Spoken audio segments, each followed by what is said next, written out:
প্রত্যেকটা বাড়ির সকালের ফার্স্ট কাজ হলো এই যে মেন গেট খুলে তাতে আর কি জল দেওয়া।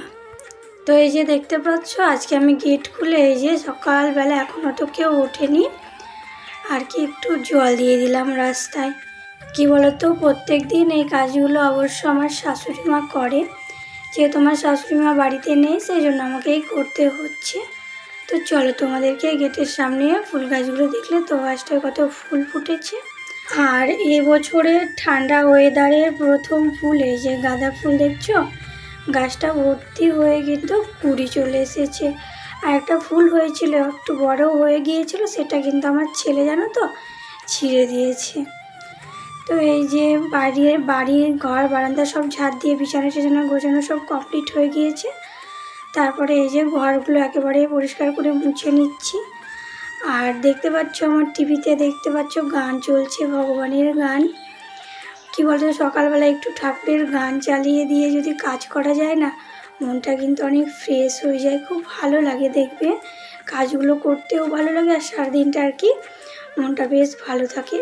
আমি কিন্তু প্রায় দিনই এইভাবে ঠাকুরের গান চালিয়ে দিয়ে আমি আর কি কাজগুলো করি, তাতে করে আমার না খুব ভালো লাগে জানো তো। আর এই গানগুলো যখন শুনি তখন আমার একটা খুব কাছের প্রিয়জনের কথা মনে পড়ে জানো তো। সে আর আমাদের মধ্যে নেই, সে হলো আমার দিদা। কি বলো তো, এত মানে ঠাকুর দেবতার করে ভক্তি ছিল কি বলবো, খুব ভালোবাসতো কীর্তন গান এসব খুব ভালোবাসতো গো।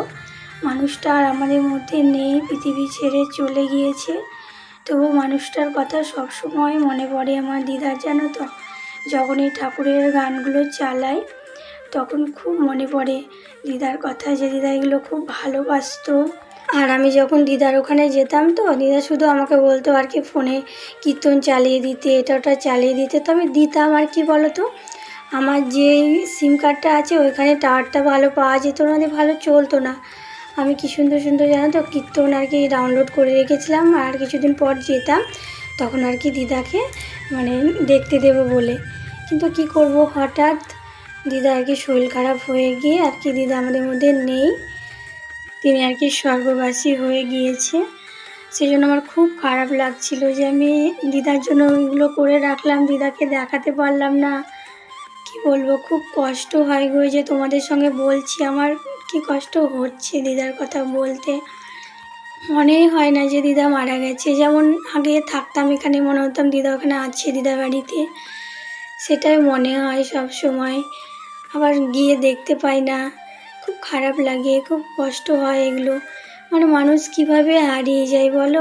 আর কোনো দিন তুমি কোনো কিছুর বিনিময়ে কিন্তু তাকে দেখতে পাবে না, তার সঙ্গে কোনো দিন কথা বলতে পারবে না। মানুষ এমনভাবে আর কি পৃথিবী থেকে হারিয়ে যায়।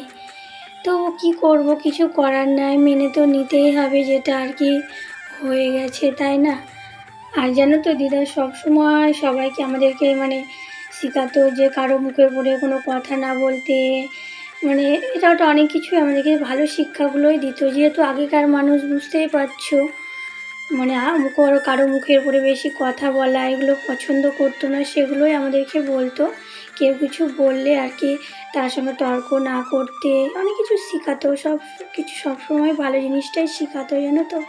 আগেকার মানুষ বুঝতেই পারছো।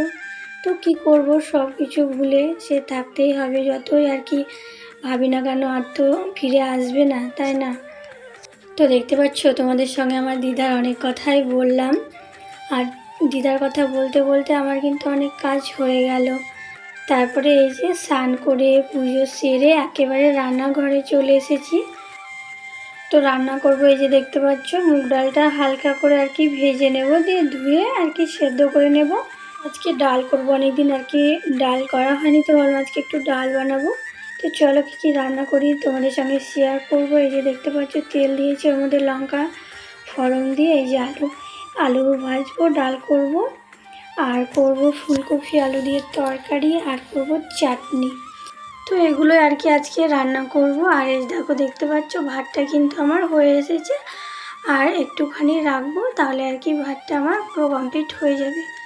আর আলু ভাজাটা এই যে দেখতে পাচ্ছ আলু ভাজাটাও প্রায় হয়ে এসেছে। একটু লাগা আলু ভাজা আমাদের খেতে সবাই পছন্দ করে।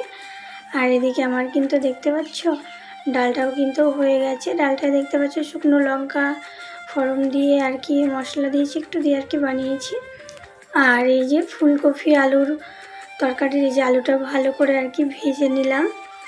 আর দেখবে যে কোনো মানে সবজির আলুগুলো যদি আলাদা করে ভেজে নাও না তরকারিটা খেতে কিন্তু খুব ভালো লাগে।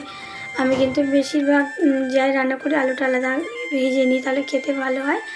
আর এই যে ফুলকপিগুলো আর কি মানে দিয়ে দিয়েছি ভেজে নেব।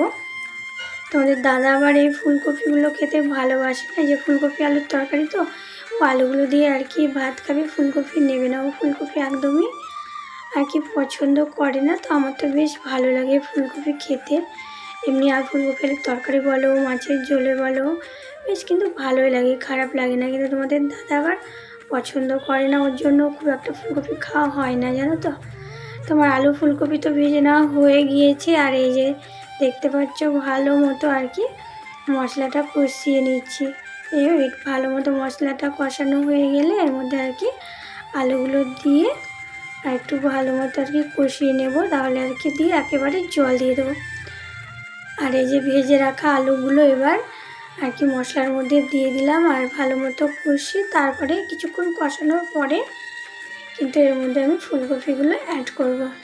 আর বন্ধুরা আমি ভয়েস ওভারটা দিনের বেলায় দিচ্ছি, সেই জন্য কোনো কিছুর আওয়াজ হলে একটু মানিয়ে নিও, কারণ দিনের বেলায় বুঝতেই পারছো গাড়ির আওয়াজ পাখির আওয়াজ অনেক কিছুর আওয়াজ আর কি পাওয়া যায়, সেই জন্য বলছি একটু তোমরা মানিয়ে নিও।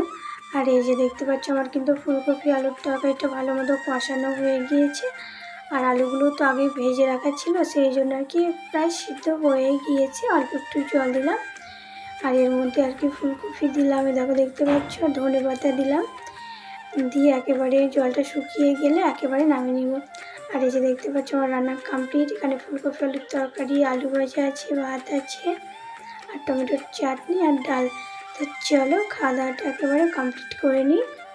বিকেলবেলায় এই যে একটু বাগানে এলাম, সবজির বাগানে। তো দেখতে পাচ্ছ গাছে কিন্তু মানে সব গাছগুলোতে বেশ বেগুন ধরেছে। আর এই যে সিম গাছটা দেখছো লতা ছেড়ে দিয়েছে আর অনেকটা আর কি বড়ও হয়ে গিয়েছে।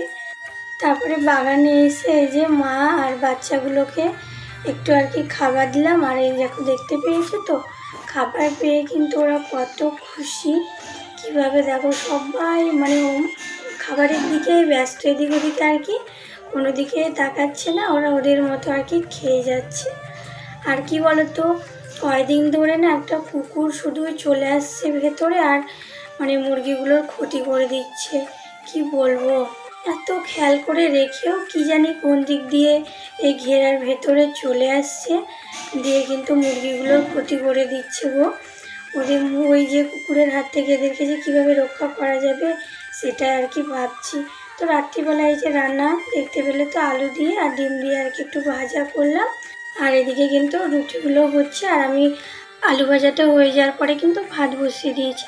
আর আজকে কিন্তু ভিডিও ইন্ট্রো দিতেই ভুলে গিয়েছি। তো বন্ধুরা তোমরা সবাই কেমন আছো, আশা করি তোমরা সবাই ভালো আছো। আমার একটা নতুন ব্লগে তোমাদের সবাইকে অনেক অনেক ওয়েলকাম। যে সকল বন্ধু আমার ব্লগটা এখন পর্যন্ত দেখছো তাদেরকে অনেক অনেক ধন্যবাদ আমার পাশে থাকার জন্য। আর যদি ভিডিওটা তোমাদের ভালো লেগে তাহলে একটা লাইক করে দাও, পাশে বন্ধু হয়ে থেকো। তো চলো আজকের মতো ব্লগটা এখানেই শেষ করলাম, সবাই ভালো থেকো, টাটা।